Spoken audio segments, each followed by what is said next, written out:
Testing, testing. Let me see. Same as the system, same as the system. Okay, I think the audio is fine. Let's go ahead and share. We want this one and this one. Okay.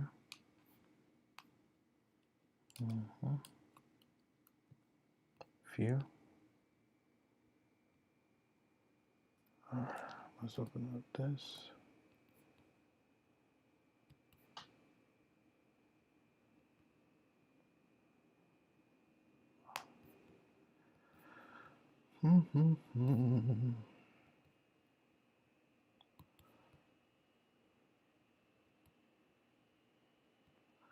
All right, let's rock and roll.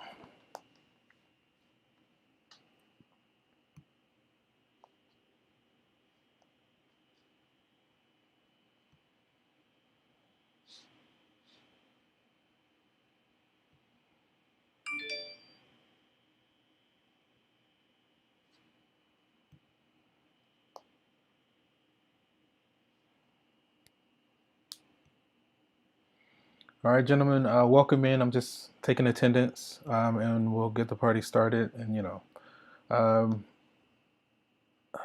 let me get these few gentlemen, and then we do some announcements. Did I miss somebody? I don't think so. Okay, let's just go with it. Okay. Does he have like? Maybe I clicked on him already. Okay. All right. All right. So, gentlemen, you are still here. You are holding strong. You made it, right?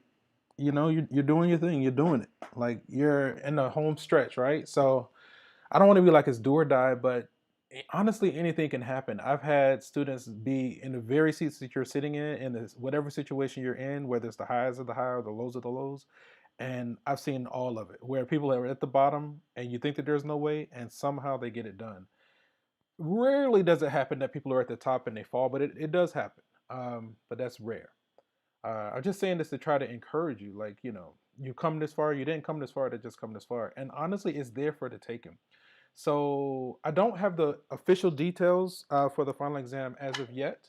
I'm sure I'll get it soon. But typically, the way our finals go for college algebra for this institution, we usually have a common final exam, right? Usually that's administered on Thursdays, right? Late Thursday. So you need to be available late Thursday, all the way up until late Thursday of next week. I think finals are next week, right? I'm not sure if we meet on Wednesday or not, but I know we meet today. I'll have to look into it and see if we meet on Wednesday. Um, Let me get this student. But yeah, so usually the common final exam for college algebra for this institution is late Thursday during the week of finals. So final exam should be next week, right?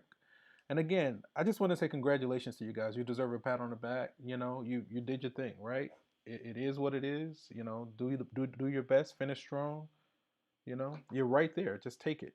Um, So things that I need from you. So what we're gonna do, right? If the common portion of the final is that Thursday, what I more than likely will do, there's a portion that I need that I'm gonna administer. Give me just a moment.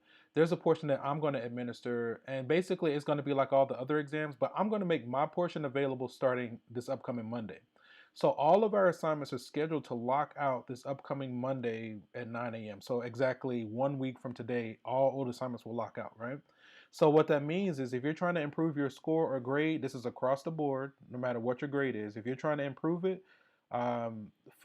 first, the top priority is you want to maximize the scores on your old exams. So I think we had 3 online exams. Just you want to get those scores above whatever score you want if you're aiming for like a B or a C. I don't recommend aiming for a C because oftentimes we tend to fall short. If you aim for C, you could fall into that D range. And now you're in jeopardy, right? But whatever score you're aiming for, do the best you can to try to get your exam grades as far above whatever score you're targeting as you can. Um, so I think our exams account for approximately 80%. Give me just a moment. Our exams count for approximately 80% of our overall grade, so that's the least amount of work for the most amount of points. Once your exams are in order, honestly, you can stop. But if you want to just keep working on things for practice, the next item that I would target are the quizzes. The quizzes are only worth approximately 10% of your overall grade. The quizzes and for Pearson, they're all like 5 questions, right? So if you know what you're doing, it shouldn't take too terribly long.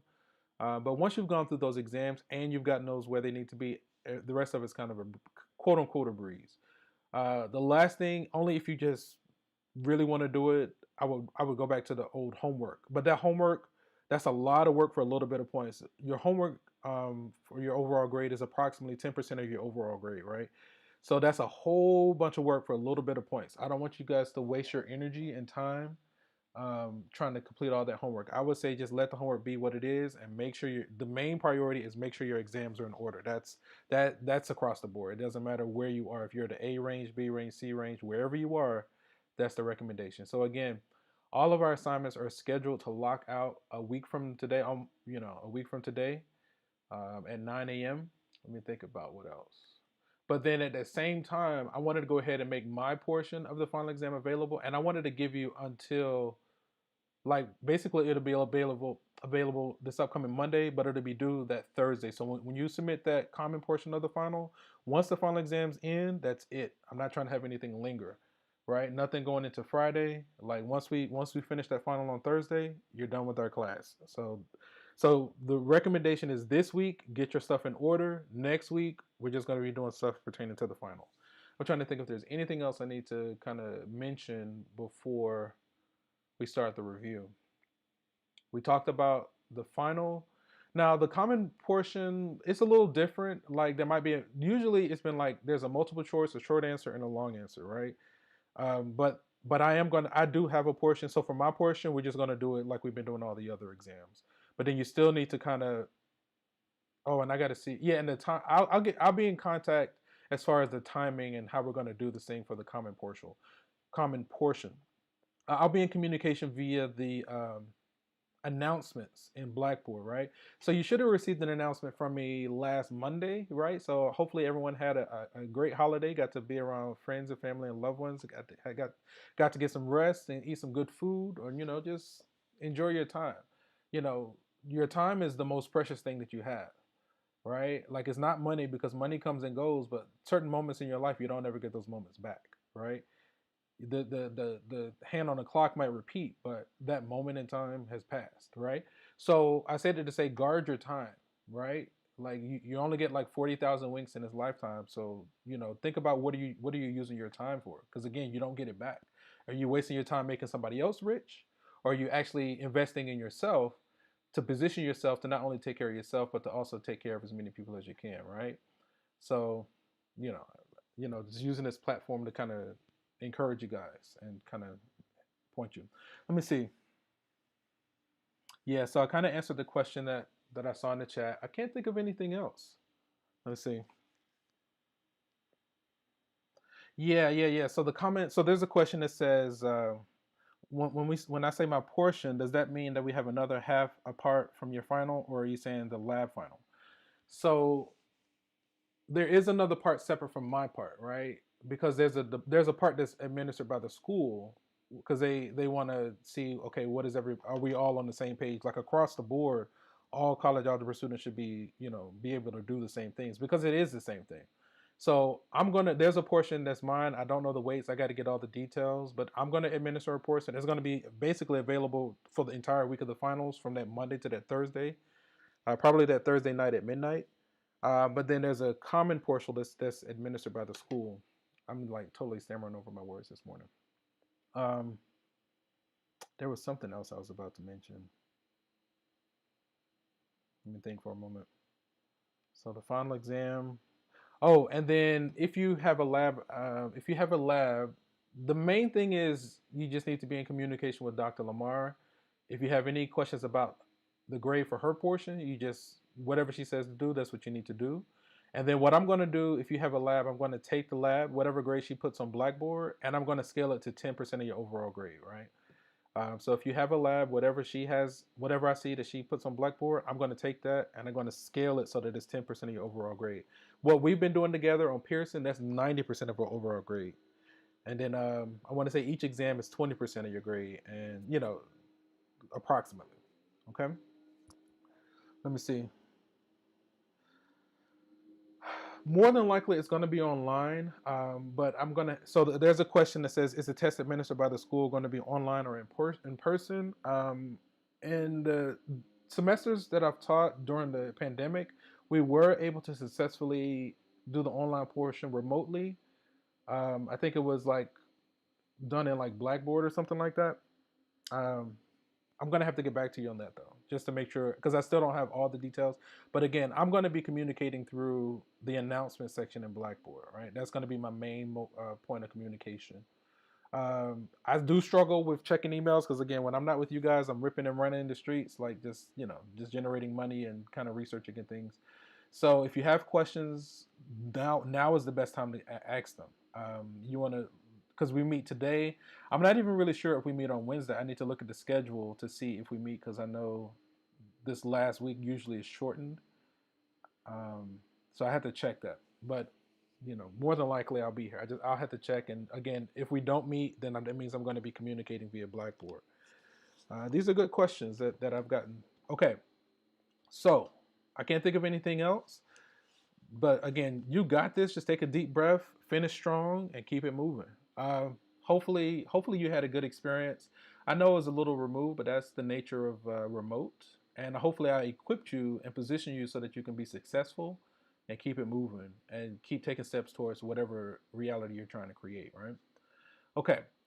So with the remaining time, what I'd like to do, so now today I want to take some time to try to review some of the old concepts. We're just going to go back, right? Hopefully we do meet on Wednesday. I kind of want to look it up, but I don't want to waste our time. So today what I wanted to do was work on exam. How did I label it? Yeah. So exams 1 and 2, and exams 1 and 2 covered chapter 1. So for the entire semester, I think we did just about all of chapter 1. I think just about all of chapter 2. We did no chapter 2. We did 3 sections in chapter 2: 2.1, 2.2, and 2.3. Then for chapter 3, we did section 3.1, and we did a section 6.4. So today I just want to focus on chapter 1. Would the exam that opens on Monday be like the exams? Yeah. So the final, more than likely, what I'll do for the final, well, so you can anticipate for my portion of the final, you can still anticipate like unlimited attempts. It's going to change each time you take it. I'm trying to think of what else, but you'll get like 5 days to work on it, Monday through Thursday. And basically, those sections I just rattled off, all of chapter 1, sections 2.1, 2.2, and 2.3, 3.1, and 6.4. Those are the sections that I'm going to be pulling from. Basically, anything that we've done in exams with those 2 additional sections after exam 3, right? That's what's going to be available. Okay. And yeah, just keep going with the questions. These are actually good questions. Hopefully my stream is working properly because if I'm not going to be able to recreate this, so that's why I like the recordings because then it's like, you know, I'm capturing everything, right? Okay. So with that, let's hop over to Pearson.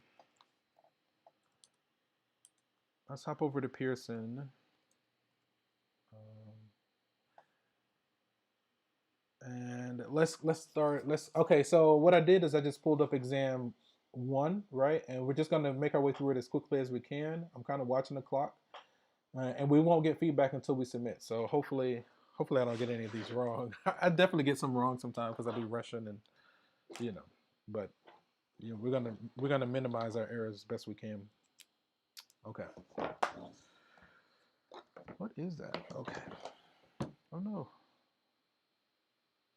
Okay, that looks good. And let's do this like this. Come on. That looks good. And let's go. That looks good. Okay. Cool. So determine whether the 3 points are collinear, right? Collinear. If you break that word down, co means together or with or same, and linear means line. So collinear means are these 3 points on the same line? There are a couple of ways you can go about solving this. You can use the like triangle inequality. My favorite way is find the equation of the line through two of the points, and then verify whether or not the third point is on that line. Right. So let me take some notes. This is exam. Well, it's going to change, but that's fine. This is exam 1. This is question 1. I'm going to say collinear. All right.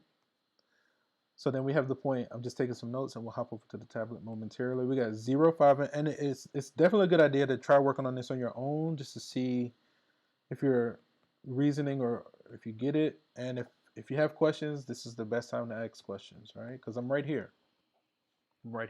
I'm going to suppress the audio so I can like focus. Let's see. Let's hop over to the tablet. Okay. Cool. Collinear, right? So for me, just at first glance, and let's do like this. There it is. At first glance, it looks like the first and last points are the easiest points to use, right? To find the equation of the line. Now they actually gave us the y-intercept, our b, right? When x is 0, they gave us our y-intercept off the rip, right? So we need to find the slope, right? So what I'm going to do, if that's our y-intercept, I am going to take this second one, and I'm going to plug it into the slope-intercept, which is y equals mx plus b. There's more to it, but just for the sake of time, I'm going to do this, right? Fortunately, they gave us b, so we can use that. When x is 2, so I'm going to plug in. We don't know the slope, but when x is 2, our b is -5 and our y is 1, right? So the only thing we don't know is the slope. We can use this to solve for the slope. We add 5 to both sides. We get 6 equals 2m. Divide both sides by 2. M equals 3. So our claim is that the slope is 3, right? So then the equation of our line should be y equals 3x minus 5, right? Now, before we submit this, let's see if it should work for the first two points, because that's what this line was based on, and then we're going to confirm the third point, right? So we want to do a quick check, see if it works. So when x is 0, y should be -5. 3 times 0 minus 5 is indeed -5. So that one checks out. Okay. When x is, let's check when x is 2 first, because that's the one that we use. We got to make sure that this works for these two. So then our y is going to be 3 times 2. It should be 1, right? And that works as well, right? Because 6 minus 5 is 1. Okay. So now if these are collinear, then when x is -3, y is 13. If we get anything other than -13, then it's not collinear. So when x is -3, right? Y is going to be 3 times -3 minus 5. -9 minus 5, which is -14. So are they collinear? No.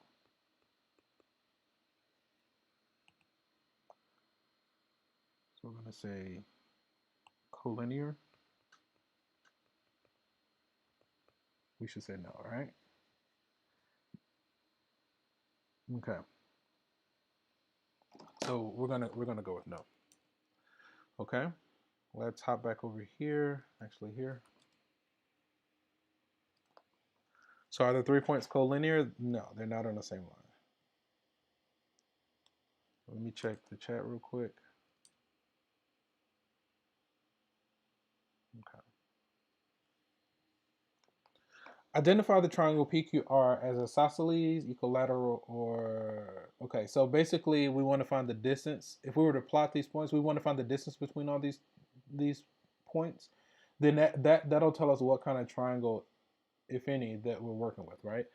So this is basically the distance formula 3 times, right? We have to do the distance formula 3 times. Let's take some notes.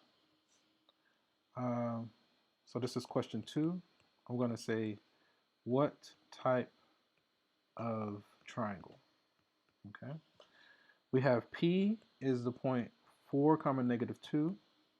Q is the point 8 comma negative 2. So they're on the same vertical line. And then R is the point 6 comma 2. Okay.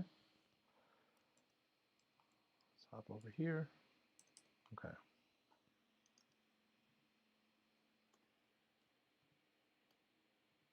Okay. So as a quick recap, distance formula, distance between 2 points, I'm going to say between P and Q. It's the square root. We got x of 2 minus x of 1 squared plus y sub 2 minus y sub 1 squared, right? So hopefully you have that formula sheet. Hopefully you have it ready to go and you know how to use it. Let me get this student.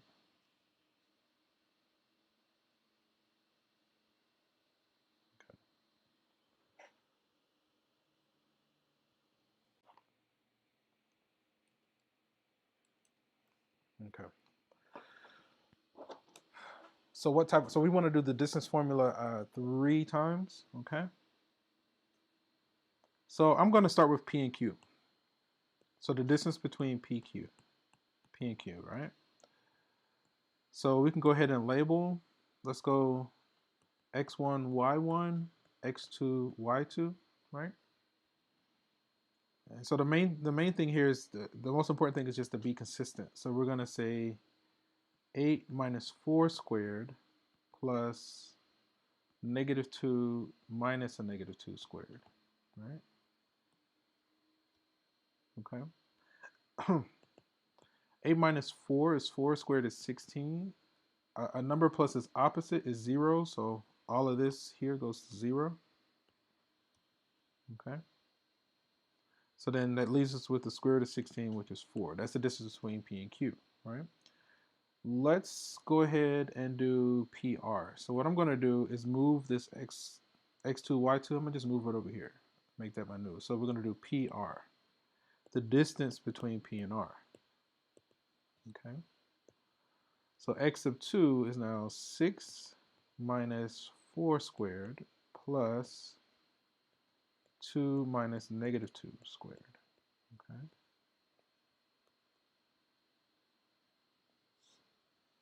6 minus 4 is 2, squared is 4. 2 plus 2 is 4, squared is 16. All right. So then that's going to be the square root of 20. We're going to leave that as the square root of 20. Okay. We did PQ, we did PR, so now we need to do QR. So I'm going to make this my x1, y1, okay? So now the distance between Q and R, 6 minus 8 squared plus 2 minus a negative 2 squared, okay?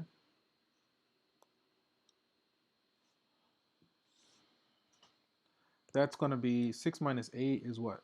Negative 2 squared is 4 plus 4 squared is 16. And so that's 20, square root of 20. Okay. So 2 of the sides are the square root of 20, and then 1 is 4. So when the 2 of the sides are the same, that's indicative of it being isosceles.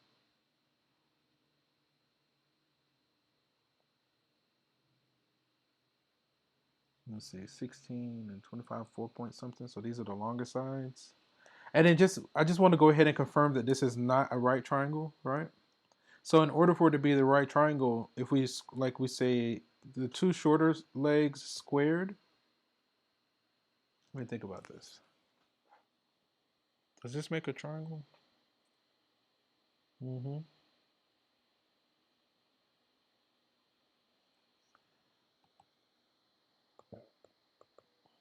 But I want to say the square root of 20 is longer than 4, right? So it can't be a right triangle. Because usually it's the sum of the squares of the 2 shorter legs equals the square of the longer leg. But both of these are longer than the 4. Right? So it can't be a right triangle. Just trying to, let me think about it. Yeah. So I'm going to say it's not a right triangle, but it should be isosceles. Let me get this student. Okay.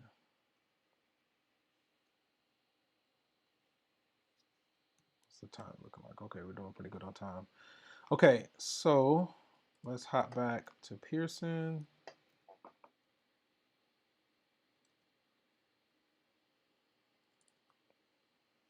So we got that it's isosceles, and then again, if we do a squared plus b squared equals c squared, the longest leg are the two legs, so it can't be a right triangle. I'm going to say no there. And stop me if you see that I'm doing something wrong, because again, we can't check it until we submit it. So without sketching the graph, find the x-intercept, y-intercepts. Okay. If we, so usually, well, okay, yeah, usually I prefer to do the y-intercept first. Oftentimes the y-intercept is easier than the x-intercept. The y-intercept, all we do is set, if we set x to 0, we see the answer is -6, right? So the y-intercept, let me see, what is, select the correct, type an integer. Okay, so I'll just make sure we didn't need ordered pair. So the y-intercept we got is -6, but then for the x-intercept, we have to set y equal to 0 and solve. I think this factors into x minus 3 and x plus 2. So if it's x minus 3, that means the x-intercepts are 3 and -2. So I got -2 comma 3, right? I just, basically I set this quadratic to 0 and I factored. I just didn't write it out. Let me check really quickly by plugging in. When x is -2, that's going to be 4 plus 2 is 6 minus 6 is 0. That checks out. When x is 3, 9 minus 3 is 6 minus 6 is 0, right? So we're going to go with these two. Okay, hit next. Determine the center and the radius of the circle described by the equation. Okay, so this is already in a standard form of the equation of the circle. The standard, well, there is an augmentation that we need to do, but the standard form is x minus h squared plus y minus k squared equals r squared. So the only expression, this first binomial is not in the proper form. We have to change it to x minus -4, right? So the ordered pair is going to be -4 comma 1 for the center. -4 comma 1, right? And then the radius is going to be the square root of this guy, which is going to be 2. Okay, that should be okay. I'm going to go with that. The center of the radius, the center of a circle and a point on a circle are given. Write the equation of the circle in standard form. Okay, let's take some notes here. Hopefully, I mean, we're kind of short on time, so that's why I'm moving a little bit quickly. This is question 5, at least for us. All right, question 5.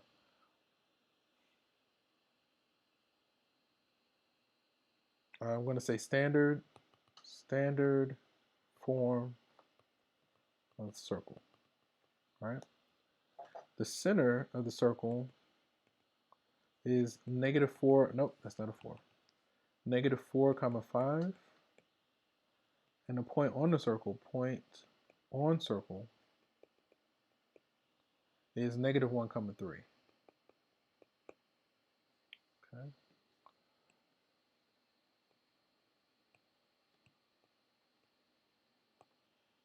Okay. Let's be consistent. And let's hop over to the tablet.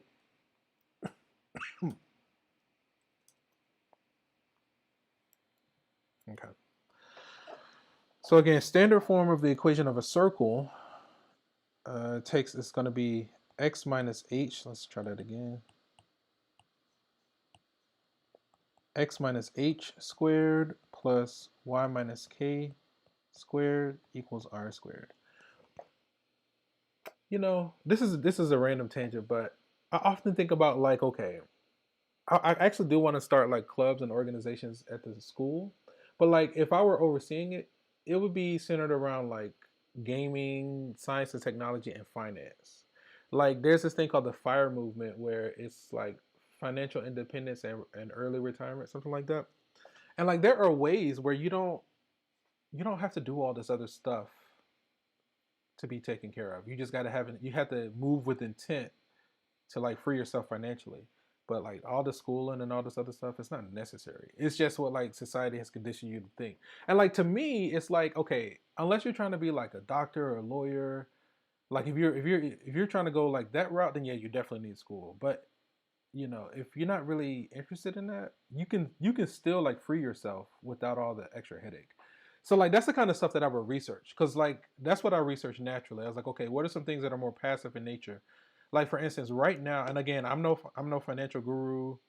I know I'm an educator that just kind of like talk bad about education, but it's not really bad about education. It's just I feel like we tend to overlook like the basics as far as like finance in education in academia, right? Like nobody, unless you're like a business major or something like that, generally speaking, we don't talk about it, and we need to. And so it's like, yeah, you have a lot of intelligent people, but then folks be hungry. I'm like, yo, we can't do anything. So, it's just interesting. And these are just things I think about. So if I were to start an organization, it would be because like I'm a gamer. I research like just money engines, like ways of generating money. I research stocks. Like we can talk about stocks. Like I'm in a blockchain. I've done some forex trading with minor success. I was this close to becoming a millionaire, I swear. And I'm like, I'm gonna keep going because I'm so close. But that's one of the things. Like when you're in stocks, you have to manage that emotional dump. Like you can't get caught up in the emotions, because then that's the precursor to like your downfall. Anyway, just random stuff, things I think that are interesting. Gaming, money, and then nature, and but the reason I speak on this is because if it were up to me, like as far as the educational system, I would build it where you encourage people to follow their heart, right? You incentivize people to actually do what they enjoy doing. Don't make people waste their time doing things that they don't see the value, because that's a waste of everybody's time, right? Like we have more than enough resources. Like a lot of the processes that you know are in society, they can be automated. So like, why are people still going to work? Why are people still doing this? Why are they still doing that? Can't we like program robots to do this stuff? So then it's like it seems like we're on the cusp of like a golden age, but it's also a precursor to a downfall, because then if we get lazy, then that can cause run amok. But I don't really see people getting lazy. What I see is that first, initially, people are going to rest, but then eventually they'll get tired of resting, and they're going to start to do what they love to do. And like honestly, if I didn't feel pressed for like money, I would just help people. Like I'm a landscaper. I have a very like unique mind. I think about things different than other people. Like I'm very creative, and I need to be making and building. I have all these inventions, all these ideas for free energy, like all these ideas I need to bring about, but I can't because of the distraction of survival. We're supposed to be the most advanced being on this planet, but we're the only being on this planet that pays to live and eat. Everybody else, they just go and get their food, they defend their territory. But as humans, if you don't have money, you can't live here. Well, where can you live if you don't have money? Nowhere. You see what I'm saying? It blows my mind. It just blows my mind. Don't get me started on the rant. Don't get me started. And I'm trying to be as PC as possible, but these are just things that I think about, And I don't really know if you guys are listening, but it is there. Okay, enough of the tangent. It's just things I think are interesting, and I wanted to kind of like share that with you all, and just to get some feedback at some point. Maybe somebody's listening, and I could spark some inspired thought or inspired action in someone to address some of these notions. Okay, so getting back on track. Standard form of a circle. So that's what you see in green is the standard form of the circle. X minus h squared plus y minus k squared equals r squared, where h comma k is the center of the circle and r is the radius of the circle, right? So we can take what they gave us and plug it in, right? So then let's see, it's going to be it's going to be minus a negative 4 because they gave us negative 4, and then y minus 5. Again, this is our h, this is our k squared, and the radius, oh, they gave us a point on the circle. Okay. If they gave us a point, then this needs to be our x, this needs to be our y, and we can solve for the radius, right? Because we don't know the radius, but they gave us an x and y, so we need to use that x and that y. I'm also like an artist. I sculpt, I create, I do origami, I paint, I draw, I do digital stuff.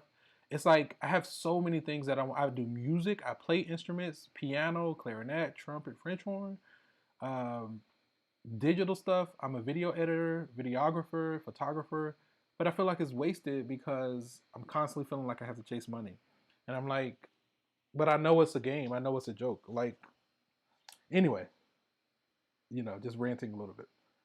Um, okay, so in x is -1. Let's plug that in. -1 and y is 3, right? So when we plug in that center and that point on the circle, the only thing we don't know is the radius. We have one equation, one unknown we can solve. We got a solid 10 minutes. Um, let me try to wrap this one up. Double negative is positive, so then 4 minus 1, that's going to be a 3 squared, right? 3 minus 5 is -2 squared. We'll just write it as -2 squared. We still don't know the radius, right? I'm going to kind of rearrange it. So now the radius squared is going to be 9 plus 4, which is 13. So that means the radius. Now, normally when you do square root, you do plus or minus. But since we're talking about distances, we're only going to take the positive. The radius should be square root of 13, right? That's what we got. Hopefully we didn't make any mistakes, right? So we have the center and the radius. So now we're ready to put it in standard form. So then the standard form should be, if it's x minus h, that's going to become x plus 4 squared plus y minus 5 squared equals 13. R squared, which is 13. Okay? So this was the standard form that we got when we did it just now.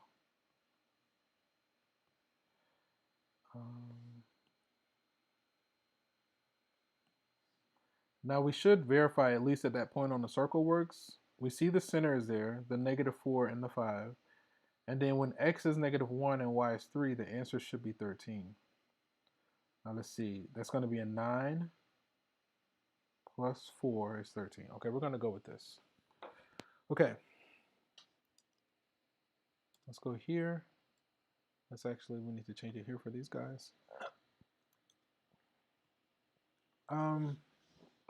I kind of do want to take some time to look at it, exam 2, but we're pretty much out of time. The center of a circle, let's see, which is the correct equation? We got x plus 4, so it's either a or b. Y minus 5, this one, yeah, we got a exactly. Okay. All right, I'm going to go ahead and submit this because we got 10 minutes, look, much less than 10 minutes now. Let me submit this test and just see how do we do so far. Submit the test, that's fine. Oh, we got something wrong. No, we're good. Yeah, we're good. Whatever we answer, we got it right? I thought because we got the fraction of the point, I thought we got something wrong. Okay, let me just, okay. I think you guys can still see this.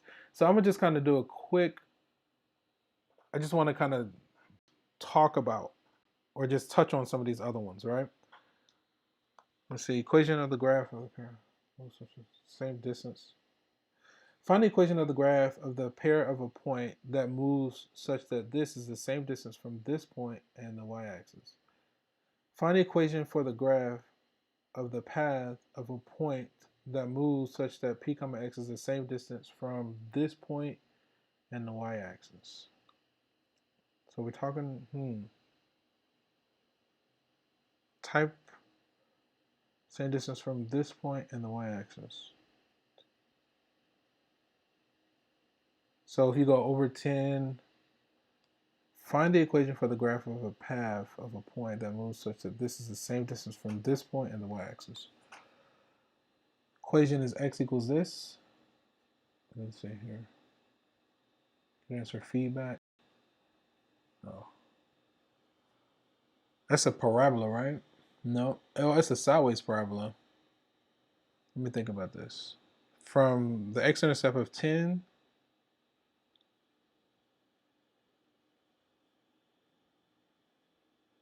last day of class, okay. Let's see. What is the last day of class and our final? I need to let me see if I can look that up really quickly. Oh, that last question just caught me off guard. And it ate up a little bit of time that I had. Give me just a moment. I'm gonna see if I can look at the schedule. But oh yeah, he was here. Let me go ahead and let him in. Let's see. So if we do calendar, give me just a moment. I think it's this one. Okay. August, September, October, November. Okay. Last day of class is the 1st, and the 1st is, yeah, Wednesday, right? So this upcoming Wednesday. So we're going to meet this upcoming Wednesday. Reading period is Thursday and Friday. So our last class, we're going to meet on Wednesday. That's it. Final exams are next week. And I did kind of, we went through the whole spiel about the final exam. So that's in the recording. You just have to kind of go back there and look at that. So we do have because there's a whole lot. There's our portion and a common portion, and we kind of went into that in detail. So I'm gonna redirect you to just pull up this recording and go back. We're about to get out. We got like 5 minutes. I was trying to move a little bit quickly, and I definitely got thrown by this question a little bit. But let me see. That's showing there. I want to hide this guy, and let me just because I wanted to be kind of quick. I had to come back to that one. Equation is slope-intercept form that passes through this point. So this point in its slope, right? So that's the equation of a line. So, you have to kind of, y equals mx plus b. There's another line equation. Rewrite the given equation in slope-intercept form and then graph the line. So solve for y. Okay. Let me hop to, I wanted to also bring up exam 2.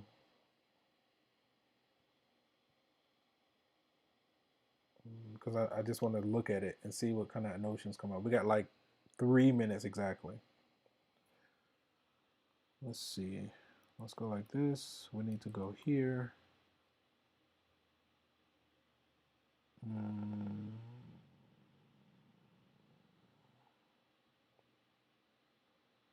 Is this the right one? This is not the right one. Where is it?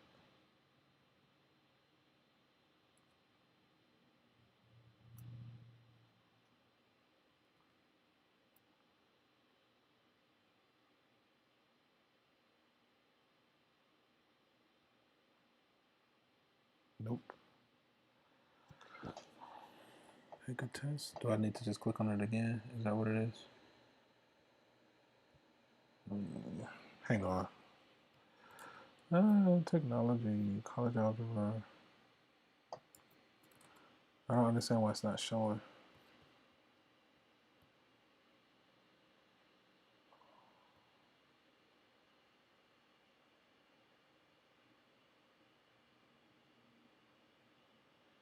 Okay. Only thing I can think to do is go like this. Exam 2. Yes. Yes, start the exam.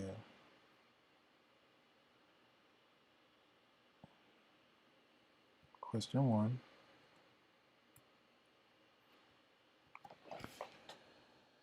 Maybe it's this one. Yeah, I don't know why I can't get it to show up.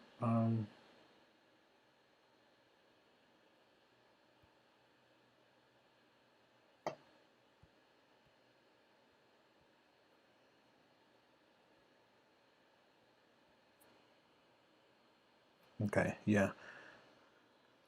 Technology. Okay. Eating up my time, but it's okay. So let's just hang out for like a couple of minutes. I see the time, begin by giving, and then you guys can't see it. Right here. Share.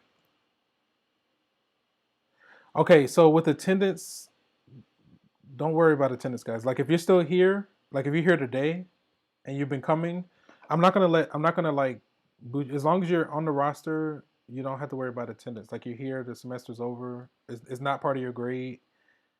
So attendance is nothing to worry about with attendance. As long as you're here, and like as long as nobody's stopping you because of attendance, then that's it. But it's not part of your grade. It was just for records in case somebody came looking for you, right?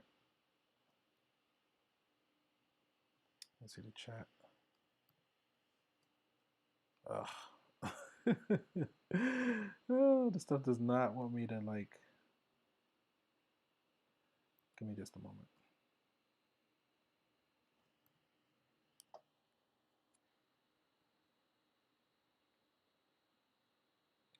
Yeah, so that was just answering one of the questions about attendance. Hopefully you got it. Okay.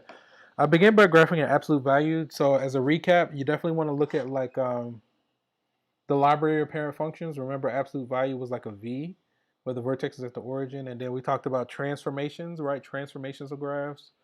Um, so it's a lot. You got to go back. It's a lot to look at. If you're trying to review for the final, my recommendation is work at old exams because that's going to be kind of comprehensive. You can work on Pearson. It's only gonna take your highest. Okay, let me see if I can just do it again. You can like practice on your old exams because it's only gonna take your highest score, right? So like if you wanted to go back and just kind of be working on an old exam, you can. Yeah, it all just fell apart at the end. Okay, let me share one more time. I had this guy, share the two. We're here like this, and let me make sure it's showing here. I'm about to let you go because I know we're out of time. Is it doing that thing again? Okay, let's do like this. Properties. This one. Come on. Okay, I just want to kind of skim really quickly and see if I can pull out any other concepts from chapter 1 that's like I can just mention to draw to your attention. Next. Oh yeah. We had those. We had several questions that weren't working, so we're not gonna worry about those. Transformations, right? So when you do manipulations inside and outside of a function, how it affects the graph, multiplying by negatives, how they affect the graph, rigid transformations versus non-rigid transformations, transformations that cause distortions or whatever. Piecewise function. A piecewise function is just multiple graphs, multiple functions on one graph, right? So with the piecewise function, you just graph it like normal, but then this one only applies when x is between -1 and 4. This one applies when x is to the right of 1, right? So you have to remove certain portions of the original graph. So you're only showing like a certain window of each portion. This was just like word problems and translating text to equations and expressions and things. I'm just trying to see if there's anything else. Oh, domain, right? Domain of a function in a graphical sense is the very left to the very right, right? So you ask yourself, how far left does a graph go? How far right does a graph go? And then the range is the very bottom to the very top. Okay. You want to try to see, can you address any gaps or holes or breaks or anything? Remember this open circle often. So this is composition of functions where you can add, subtract, multiply, and divide functions. But then there's this additional concept which is called composition of functions. Remember, oftentimes students think this is multiplication. This symbol is not multiplication. This one means the second function inside the first function, right? So composition of functions, the second function inside the first function. Okay. We have more questions that we had to remove. Even, odd, or neither. Even is the same as y-axis symmetry. Odd is the same as origin symmetry. So to do a test for even, odd, or neither, you replace x with negative x. When you replace x with negative x, if you get back the original, that means the function is even. If you get negative of the original, that means the function is odd. If neither of those cases happen, then it's neither, right? So even is the same as y-axis symmetry, odd is the same as origin symmetry, and then neither is just neither. Just trying to see if there's anything else I can mention. Okay, guys. That's essentially time. I don't want to keep it any longer. If you have questions, now is a good time to kind of ask them. Else, we are going to end the session here. And from one beautiful mind to another, enjoy the rest of your day, guys. Take care. Peace.